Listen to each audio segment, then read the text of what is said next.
എടാ ഇത്തവണത്തെ trip Kashmir fixed. ഈ കാശ്മീർ എവിടെയാ? കാശ്മീർ അങ്ങ് മോളില്. മോളിലോ? ആ മോളിലല്ല.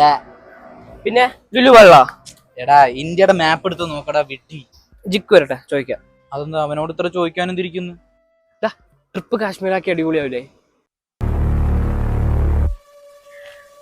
കാശ്മീരിൽ പോയിട്ട് എന്ന് തിരിച്ചു വരാനാ? മൂന്നാർ പോയാൽ മതി, ഞാൻ റിസോർട്ട് വിളിച്ച് ബുക്ക് ചെയ്യാം. എടാ അമ്മയില് പറയുന്നത് നമുക്ക് കാശ്മീർ ട്രിപ്പ് പോവാനാണ്. എന്താടാ മൂന്നാറിന് എന്താ പ്രശ്നം? ആ ഓക്കേടാ മതി. അത് മതി. കാശ്മീർ പോയാ മതിയായിരുന്നു. ഇതെന്താ നീ അവനോട് പറയാനെ? അവനോട് സംസാരിക്കാൻ എനിക്ക് തീരെ താല്പര്യമില്ല. കൂട്ടത്തില് ഡോണാന്ന് അവന്റെ വിചാരം. ഞാൻ പോണ്. നീ എങ്ങോട്ടാടാ? സൗമ്യയോട് കൂടെ ഒരു സിനിമയ്ക്ക് പോണം, കുറെ നാളായി പോയിട്ട്. സൗമ്യയോട് സിനിമയ്ക്ക് വന്നു? എടാ നമുക്ക് ഈ ആഴ്ച പരീക്ഷ അല്ലടാ, ഈ സമയത്താണോ സിനിമയ്ക്ക് പോകുന്നത്? ആ പരീക്ഷയാണല്ലേ? പരീക്ഷ കഴിഞ്ഞിട്ട് പോയാൽ മതി, ചുമ്മാ അവളെ കൂടെ തോപ്പിക്കാനായിട്ട്. എന്നാ പിന്നെ അത് കഴിഞ്ഞിട്ട് പോവാം. അത് മതി. അല്ല എനിക്ക് അറിയാൻ മേല അങ്ങോട്ട് ചോദിക്കാം, ഇവൻ ആരാ? അവളുടെ തന്തയോ? എങ്കിലും അവൻ ഒരിക്കലും നിങ്ങളുടെ കല്യാണം അംഗീകരിക്കാൻ പോകുന്നില്ല.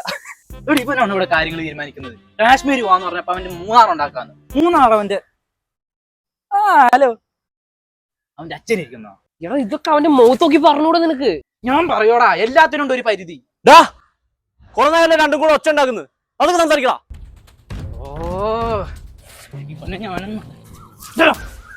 നീ ആരാന്നാടാ നിന്റെ വിചാരം?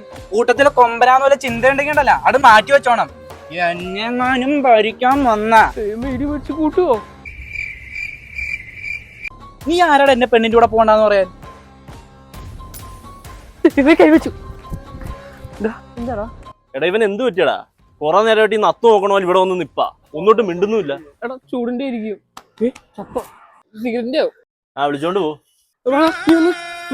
എടാ നിന്റെ പെണ്ണിന്റെ കൂടെ പോകാൻ പറ്റാത്തത് ഈ വിഷമൊന്നും ഇല്ലല്ലോ അല്ലേ? ഇല്ലടാ, ഇവന്റെ അച്ഛന്റെ സ്ഥാനത്തല്ലേ നീ. ശരി.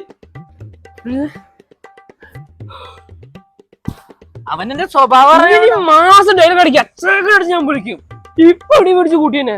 എന്റെ തനി സ്വഭാവം അവിടെ എടുത്തണ്ടല്ലോ. നീ ആദ്യം ശ്വാസം എടുക്കടാ.